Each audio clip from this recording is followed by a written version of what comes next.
Hello बच्चों, कैसे हो आप सब? बहुत अच्छे होंगे। तो प्यारे बच्चों, हम क्लास 4 की रिमझिम को पढ़ रहे थे और आज हमारे सामने एक नया लेसन है। उस लेसन का नाम है हुदहुद। तो प्यारे बच्चों, हुदहुद क्या है? तो प्यारे बच्चों, हुदहुद एक पक्षी का नाम है। वो काफ़ी बार आपने देखा होगा। देखो, जिसके सर पे ना बहुत अच्छी सी कलगी होती है।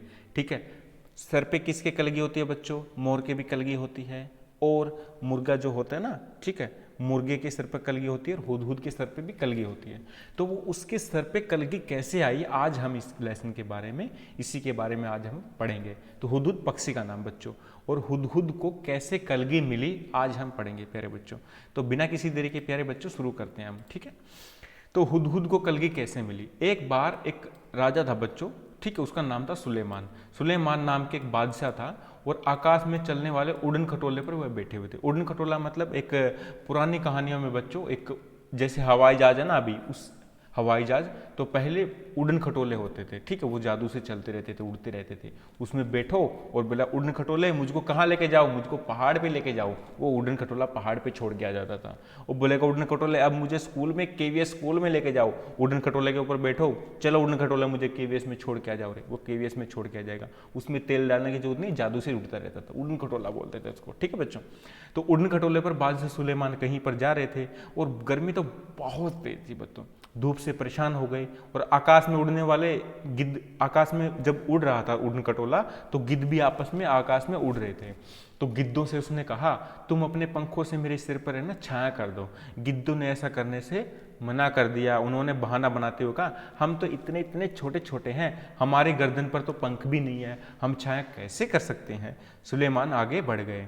कुछ दूर जाने पर उनकी भेंट मुलाकात हुई किसके? हुदहुदों के मुखिया से हुई। देखो बच्चों, ये हुदहुद है प्यारे बच्चों, ये वाला हुदहुद है, ठीक है। ये पक्षी आपने काफी बार देखा होगा, ठीक है।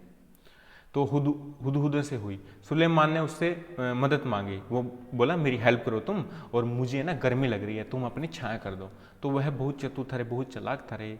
उसने फौरन अपने दल के सभी, दल मतलब अपने ग्रुप के सभी हुदहुदों को इकट्ठा किया और बादशाह सुलेमान के ऊपर छाया कर दी। सभी ऐसे ना उड़ने लगे, ठीक है। ये बादशाह सुलेमान जा रहे थे, सभी उसके ऊपर है ना छा गए और सूरज की रोशनी आई तो उनको पंखों के ऊपर रह गई और नीचे नहीं आने पाई। इसलिए है ना, जो आसमान में जो उड़न खटोले के ऊपर राजा बैठ के छा रहा था ना, उसके ऊपर छाया होगी।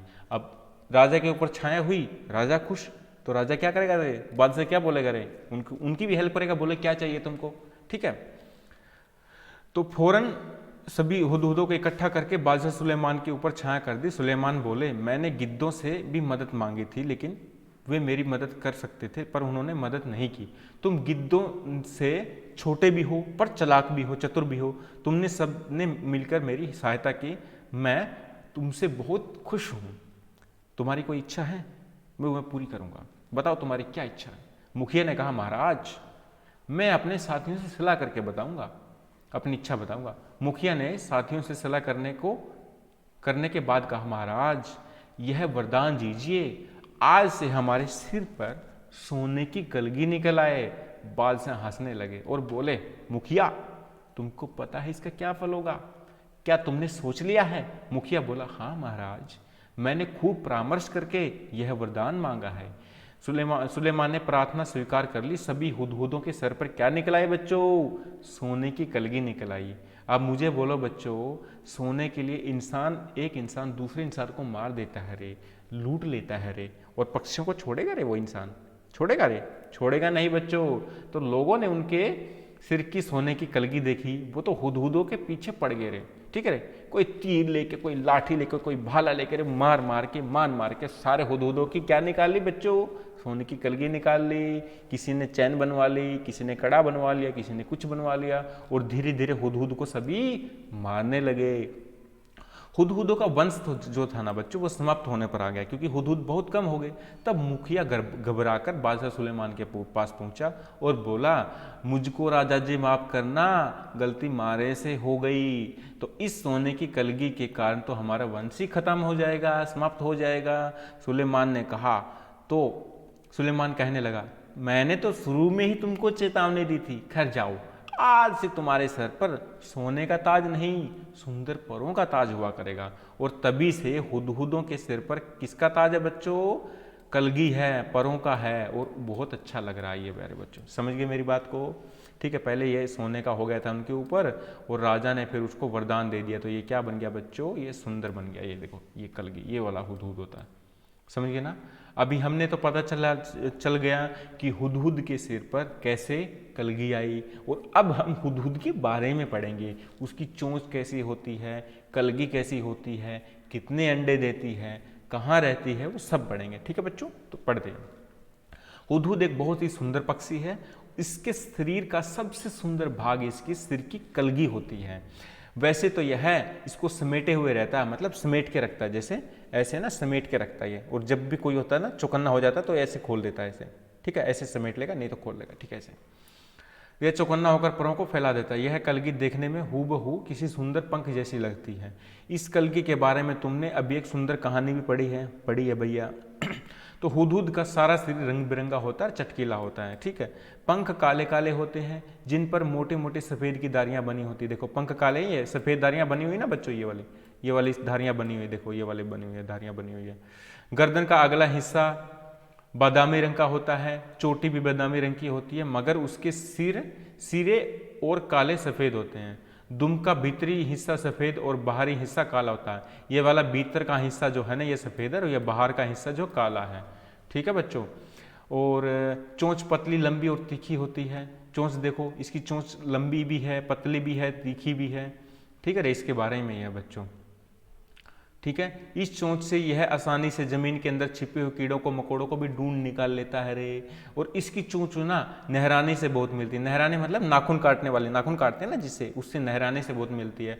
और शायद इसलिए इसे कहीं कहीं हजामिन भी बोलते हैं बच्चों, और चिड़िया के नाम से भी, हजामिन चिड़िया के नाम से पुकारते हैं। हुदहुद हमारे देश में लगभग सभी हिस्सों में पाया जाता है। ठीक है बच्चों, आगे बढ़ते हैं। तुमने इसे अपने घर के आसपास में देखे होंगे, तीखी चोंच से जमीन खोदते हुए जरूर देखा होगा। बोलते समय यह 3 बार हुप हुप हुप हुप हुप हुप ऐसा कुछ कहता है, इसलिए अंग्रेजी में इसे क्या बोलते हैं?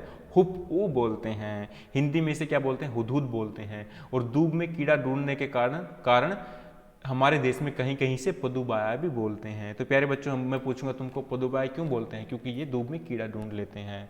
हुप हुप क्यों बोलते हैं? क्योंकि ये हुप हुप की साउंड करता है।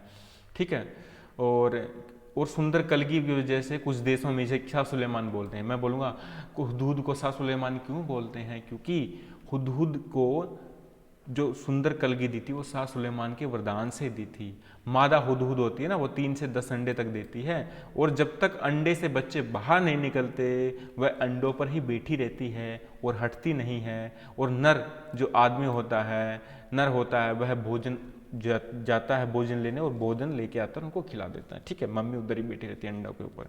पर दोनों में से कोई भी सफाई के घोंसले की सफाई नहीं करता।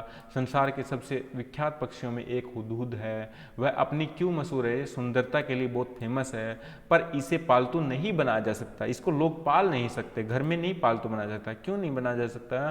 क्योंकि न तो इसकी बोली में मिठास है, ठीक है, और ना ही इसको पालतू बनाया जा सकता बच्चों।